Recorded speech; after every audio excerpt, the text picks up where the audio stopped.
Hello.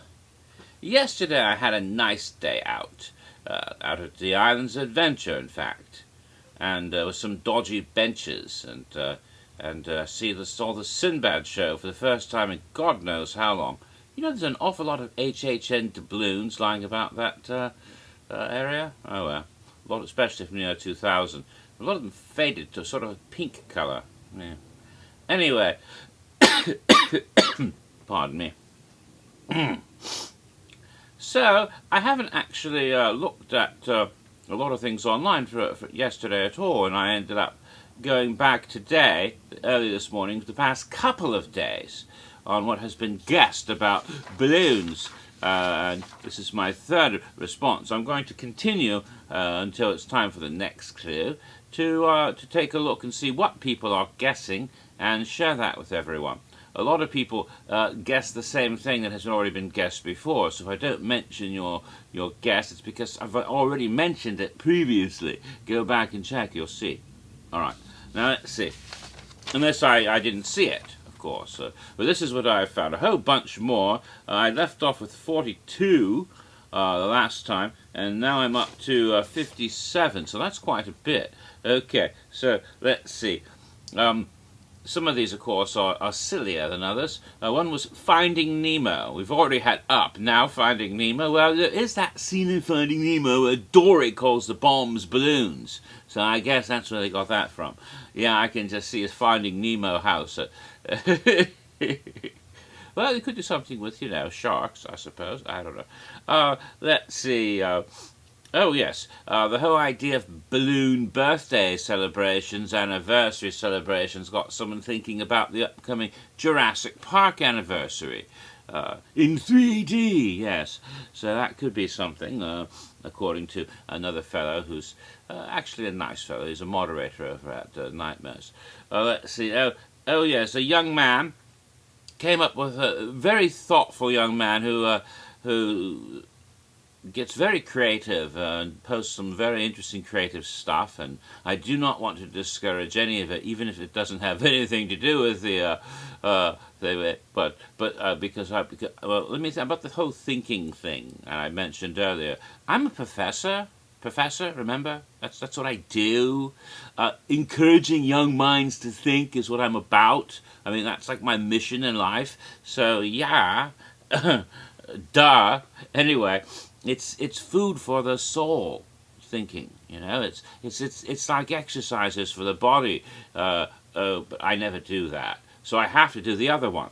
Right, to compensate. Okay, getting back to where I was. This young man had this idea about the ephemeralness of balloons. They pop. So he came up with time itself. And I thought that was a very clever and interesting concept. I could go off on a hood about the first time I had a balloon as a little boy, and how I was so excited when I came home from Disneyland. My very first trip to the Disneyland was that Mickey Mouse balloon, and how the next day I woke up in the morning, and instead of being up on the ceiling where it had been the night before, it was like 2 feet off the ground. And one of the ears had shrunk all the way down into the balloon. And then I was like, oh my God, somebody killed Mickey. It was like terrifying. And then my brother explained to me about how the helium permeates the latex, and the atoms go through there, and it diffuses, causing it to lose its buoyancy. And even though I was 5 years old, I understood all of that because, well, I was a bit of a geek even at that age. So yeah, I said, oh damn, I should have thought of that myself. But I had thought balloons might stay up there forever, but they don't. They come down real fast, almost, but not as bad as soap bubbles. Soap bubbles just gone the minute you blow them, practically. So that whole idea of ephemeralness, if something can be pretty and wonderful, then it's gone right away. It's like, the idea, time. It's a very compelling and interesting thought, because in the end, time murders each and every one of us. Now that's a thought that's kind of chilling, but that's just a guess, and I'm not saying it's right or wrong. I just was intrigued by that. Another one, someone guessed that maybe this means Penn and Teller coming back again this year. Another guess. A lot of these were in the same answer, and but I pull out what seems to be multiple ideas from the same answer, so they are guesses. This was, I think, Melissa, or somebody, I'm not sure, but there was magic at a circus. A war, possibly a German war. Again, people are going back to the song 99 Luftballon, which has caused the whole nuclear Armageddon thing. I mentioned that a couple about nuclear apocalypse. That came from the 99 Luftballon song. So the idea of something German Nazi zombies, all of that came from that, I think.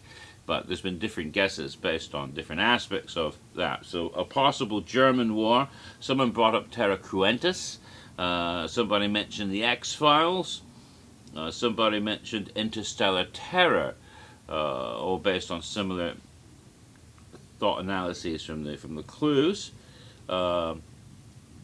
And someone even brought up Shadow Creek Labs from 2010. So we've got, I think all of this was derived from that song, and different lyrics in that song, because they thought that was a possible thing. Someone talked about Treeks and Foons. That's a balloony clue, if I ever balloony thing. Balloony Tunes, yeah. No, that. And someone else brought up Cindy, because she likes to play, and someone else even came up with a Walking Dead. And they kind of put the whole thought balloon, word balloon idea of comics, and it came up, of course, well, The Walking Dead was a comic book. So they came up with that.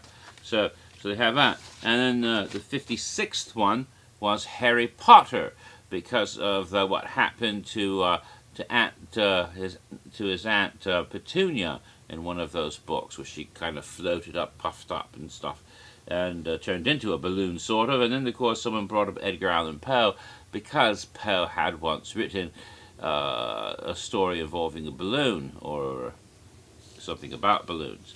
So all of that, very nice. So it comes up to 57, I believe, at this point. So we've got a lot of thinking going on, which I like, as I mentioned before. Speaking of thinking and people who encourage you to think, yesterday, well, I was out having a wonderful day out at Islands of Adventure. Somebody posted something on HHN Vault. No, I'm sorry, not HHN Vault. That would have been impossible unless they had a time machine. No, someone posted something on Horror Night Nightmares about an Instagram picture. It was that character who appeared late in the game last year, calls itself, I say it because I don't know if it's a he, she, or an it. So it's supposed to be it is pretty good, and it calls itself the Ifrit. And if you know your Middle Eastern mythology, and of course I do, I'm a professor of religion for gosh sakes, but if you know your Middle Eastern mythology, you know that an Ifrit is kind of an it anyway, because it's an entity. So it's a spirit made of fire and smoke and mirrors, or so. You know, it's we talk about genies and jinn in the Arabian Nights, but in reality, these very dangerous and deceptive and sinister spirits that you have to be careful with. You have to have the wisdom of Suleiman bin Daoud to be able to deal with them properly. So be wary of the Ifrit, but it also seems to be encouraging you to think.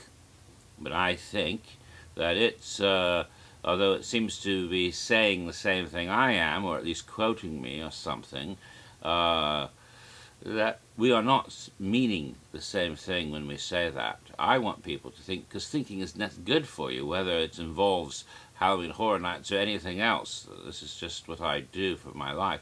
I think the Ifrit is telling you to think, because the Ifrit believes its own clues, or puzzles, I should say.